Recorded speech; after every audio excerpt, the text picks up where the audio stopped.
प्रिय विद्यार्थियों, स्वस्थ रहो, सुखी रहो।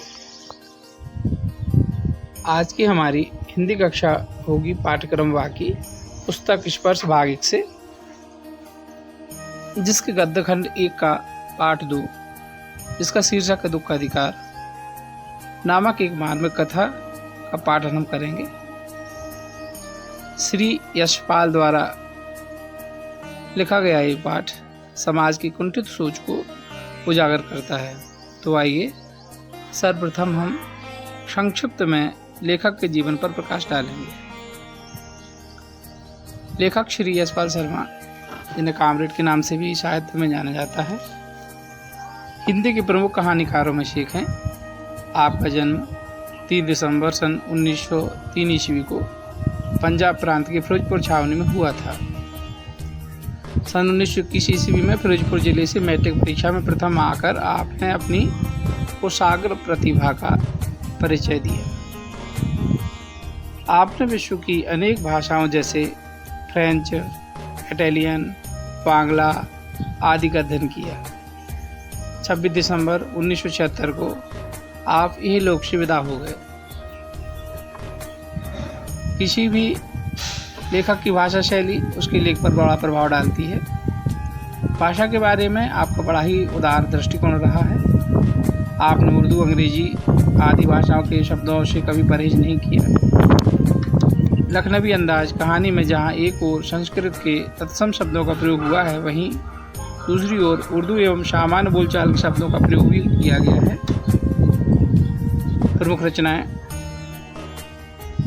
सच्चा झूठ, पिंजरे की उड़ान, वो दुनिया, तर्क का तूफान, ज्ञानदान, अभिशप्त, फूलों का कुर्ता, धर्मयुद्ध, उत्तराधिकारी, चित्र का शीर्षक, तुमने क्यों कहा था कि मैं सुंदर हूँ, उत्तमी की माँ, ओ भैरवी, सच बोलने की भूल, खच्चर और आदमी, लैंप शेड आदि।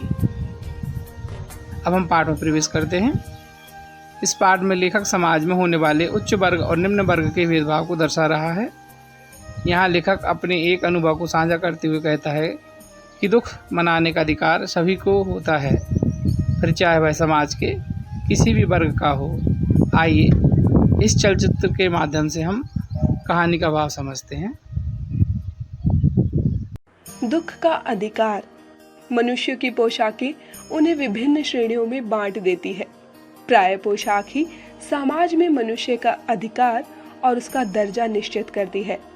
वह हमारे लिए अनेक बंद दरवाजे खोल देती है, परंतु कभी ऐसी भी परिस्थिति आ जाती है कि हम जरा नीचे झुककर समाज की निचली श्रेणियों की अनुभूति को समझने की चेष्टा करें तो हमारी पोशाक ही बंधन और बड़प्पन बन जाती है। जैसे वायु की लहरें कटी हुई पतंग को सहसा भूमि पर नहीं गिर जाने देती, उसी तरह खास परिस्थितियों में हमें हमारी पोशाक ही झुक सकने से रोके रहती है। बाजार में फुटपाथ पर कुछ खरबूजे डलिया पर, कुछ जमीन पर बिक्री के लिए रखे थे। खरबूजों के समीप एक अधेड़ उम्र की औरत बैठी रो रही थी। खरबूजे बिक्री के लिए थे, परंतु उन्हें खरीदने के लिए कोई कैसे आगे बढ़ता। खरबूजों को बेचने वाली तो कपड़े से मुंह छिपाए सर को घुटने पर रखे फपक कर रो रही थी। पड़ोस की दुकानों के तख्तों पर बैठे या बाजार में खड़े लोग घृणा से उस स्त्री के संबंध में बात कर रहे थे। उस स्त्री का रोना देखकर मन में एक व्यथा सी उठी, पर उसके रोने का कारण जानने का उपाय क्या था। फुटपाथ पर उसके समीप बैठ सकने में मेरी पोशाक ही व्यवधान बन खड़ी हो गई। एक आदमी ने घृणा से एक तरफ थूकते हुए कहा, क्या जमाना है, जवान लड़के को मरे पूरा दिन नहीं बीता और यह बेहया दुकान लगाकर बैठी है। दूसरे साहब अपनी दाढ़ी खुजाते हुए कह रहे थे, अरे जैसी नियत होती है अल्लाह भी वैसी ही बरकत देता है। सामने के फुटपाथ पर खड़े एक आदमी ने दिया सलाई की तीली से कान खुजाते हुए कहा, अरे इन लोगों का क्या है, ये कमीने लोग रोटी के टुकड़े पर जान देते हैं। इनके लिए बेटा बेटी, खसम लुगाई, धर्म ईमान सब रोटी का टुकड़ा है। परचून की दुकान पर बैठे लाला जी ने कहा, अरे भाई उनके लिए मरे जिए का कोई मतलब ना हो, पर दूसरे के धर्म ईमान का तो ख्याल रखना चाहिए। जवान बेटे के मरने पर 13 दिन का सूतक होता है और यहाँ सड़क पर बाजार में आकर खरबूजे बेचने बैठ गई है। 1000 आदमी आते जाते हैं। कोई क्या जानता है कि इसके घर में सूतक है। कोई इसके खरबूजे खा ले तो उसका ईमान धर्म कैसे रहेगा? क्या अंधेर है। पास पड़ोस की दुकानों में पूछने से पता लगा उसका 23 बरस का जवान लड़का था। घर में उसकी बहू और पोता पोती है। लड़का शहर के पास 1.5 बीघा जमीन में कछिहारी करके परिवार का निर्वाह करता था। खरबूजों की डलिया बाजार में पहुंचाकर कभी लड़का स्वयं सौदे के पास बैठ जाता, कभी माँ बैठ जाती। लड़का परसों सुबह मुंह अंधेरे बेलों में से पके खरबूजे चुन रहा था। गीली मेड़ की तरावट में विश्राम करते हुए एक सांप पर लड़के का पैर पड़ गया। सांप ने लड़के को डस लिया। लड़के की माँ बावली होकर ओझा को बुला लाई। झाड़ना फूकना हुआ। नाग देव की पूजा हुई। पूजा के लिए दान दक्षिणा चाहिए। घर में कुछ आटा और अनाज था, वह दान दक्षिणा में उठ गया। माँ, बहू और बच्चे भगवाना से लिपट लिपट कर रोए, पर भगवाना जो एक दफे चुप हुआ तो फिर न बोला। सर्प के विष से उसका सब बदन काला पड़ गया था। जिंदा आदमी नंगा भी रह सकता है, परंतु मुर्दे को नंगा कैसे विदा किया जाए? उसके लिए बाजार की दुकान से नया कपड़ा तो लाना ही होगा, चाहे उसके लिए माँ के हाथों की छन्नी ककना ही क्यों ना बिक जाए। भगवाना परलोक चला गया। घर में जो कुछ चुनी भूसी थी उसे विदा करने में चली गई। बाप नहीं रहा तो क्या, लड़के सुबह होते ही भूख से बिलबिलाने लगे। दादी ने उन्हें खाने के लिए खरबूजे दे दिए, लेकिन बहू को क्या देती? बहू का बदन बुखार से तवे की तरह जल रहा था। अब बेटे के बिना बुढ़िया को कोई कुछ उधार भी क्यों देता? बुढ़िया रोते रोते और आंखें पोंछते पोंछते भगवाना के बटोरे हुए खरबूजे डलिया में समेटकर बाजार की ओर चली। और चारा भी क्या था? बुढ़िया खरबूजे बेचने का साहस करके आई थी, परंतु सिर पर चादर लपेटे, सिर को घुटने पर टिकाए हुए फफक फफक कर रो रही थी। कल जिसका बेटा चल बसा, आज वह बाजार में सौदा बेचने चली है। हाय रे पत्थर दिल। उस पुत्र वियोगनी के दुख का अंदाजा लगाने के लिए पिछले वर्ष अपने पड़ोस में पुत्र की मृत्यु से दुखी महिला की बात सोचने लगा।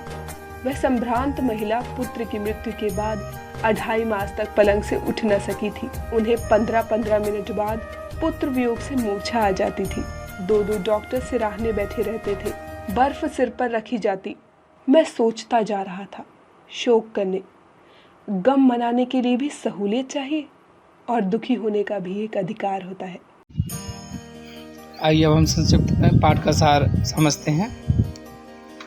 लेखक के अनुसार मनुष्य का पहनावा ही समाज में मनुष्य का अधिकार और उसका दर्जा निश्चित करता है।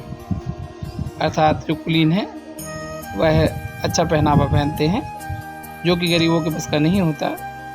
वही पहनावा अमीर और गरीब में अंतर स्पष्ट करता है।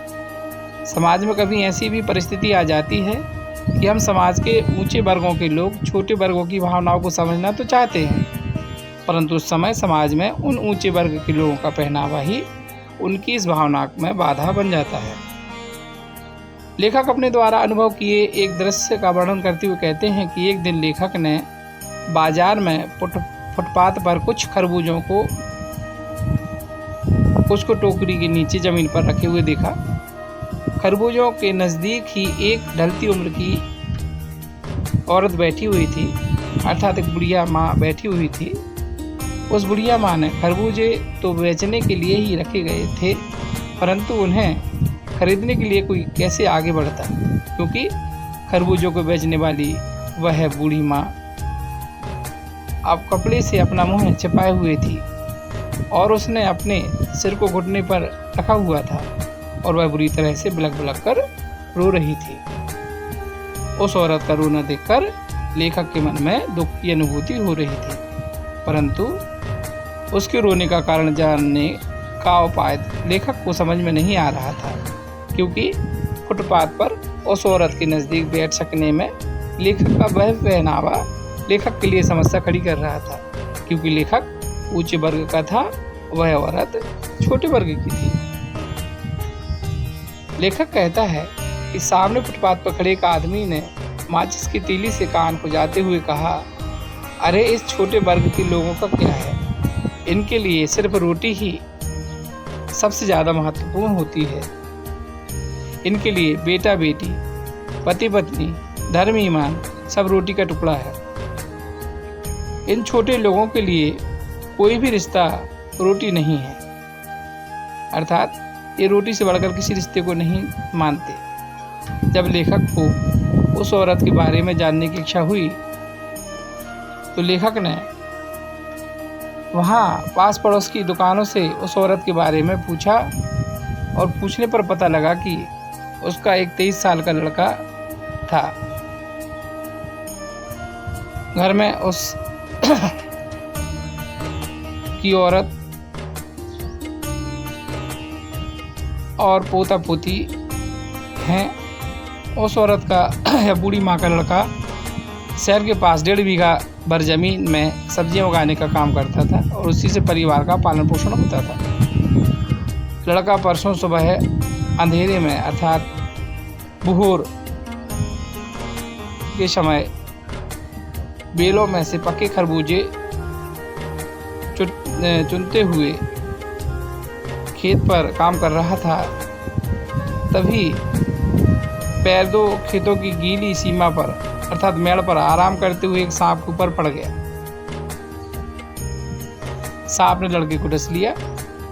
जब उस औरत के लड़के को सांप ने डसा तो उस लड़के की वह बुढ़िया माँ पागलों की तरह भागकर झाड़ फूक करने के लिए ओझा को बुला लाई। ओझा ने झाड़ना फूकना किया। नागदेव की पूजा हुई। पूजा के लिए जो दान दक्षिणा देनी होती है, उस औरत ने घर में जो कुछ था आटा और अनाज वह सब दक्षिणा में दे दिया। पर भगवान आज एक बार चुप हुआ तो फिर ना बोला। लेखक कहता है कि जिंदा आदमी तो नंगा ही रह सकता है, परंतु मुर्दे को नंगा कैसे विदा किया जा सकता है। उसके लिए तो बजाज अर्थात कपड़ा व्यापारी की दुकान से नया कपड़ा लाना ही होगा, चाहे उसके लिए उस लड़के की माँ के हाथों के जीवर ही क्यों न बिक जाए। यहाँ भावना तो परलोक चला गया और घर में जो कुछ भी अनाज और पैसे थे वह सब उसके अंतिम संस्कार करने में लग गए।